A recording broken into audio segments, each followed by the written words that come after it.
Hat trick नगरसेवक रमेश शिंदे यांच्या मार्गदर्शनाखाली सांस्कृतिक युवा मंचातर्फे अंध व अपंगांसाठी उड्डाण गीत या सांस्कृतिक कार्यक्रमाचे आयोजन नेरूळ येथे संपन्न झाले। डोळे उघडता आमच्या नशिबी अंधारात आला, तेज असूनही मनात काळोख भरला। एक आस मिळाली उंच उडण्यासाठी, आधार मिळाला प्राजक्ताचा आमच्यासाठी। अशा काव्यपंक्तीत आयोजक प्राजक्त रमेश शिंदे यांची उपस्थितीने कौतुक केले। प्रसंग होता अंध व अपंगांसाठी नेरूळ येथील सांस्कृतिक युवा मंचतर्फे आयोजित केलेल्या उड्डाण गीत या सांस्कृतिक कार्यक्रमाचा।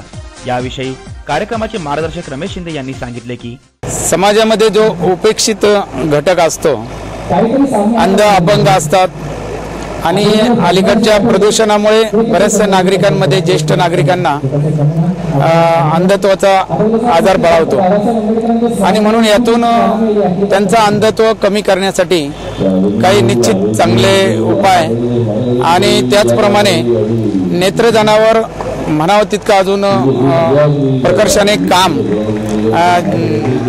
जागृततेने झालेलं नाहीये, किंबहुना करायला पाहिजे आणि म्हणून भविष्यात त्यासाठी हे काम करायचं प्राजक्त शिंदेने ठरवलंय। वैशाली सामंत सुप्रसिद्ध गायिका अशा ओपन कार्यक्रमाला शक्यतोवर येत नाहीत, परंतु त्यांच्या कलेच्या पलीकडे त्यांचं अंध आणि अपंग शाळा विद्यार्थ्यांची शाळा आहे, त्या स्वतः ट्रस्टी आहेत आणि हाही कार्यक्रम अंध आणि अपंगांच्या कलाकारांच्या पाठीवर हात ठेवण्याचा कार्यक्रम आहे आणि म्हणून हा संयुक्तिक अशा प्रकारचा योग साधल्यामुळे वैशालीताई सामंत या कार्यक्रमाला अपंग कलाकारांच्या पाठीवर हात ठेवण्यासाठी आणि प्राजक्ता शिंदे सारखी एक तरुण मुलगी अशा प्रकारचं धाडस करते, तिला प्रोत्साहन देण्यासाठी त्या या ठिकाणी आल्या।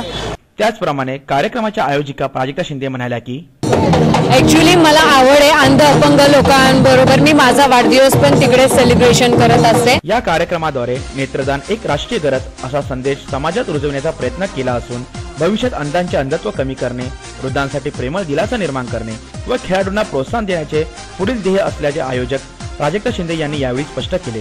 कॅमेरामॅन आसिम शेख सोबत गीता गुप्ता, पालिका प्रशासन, नेरूळ।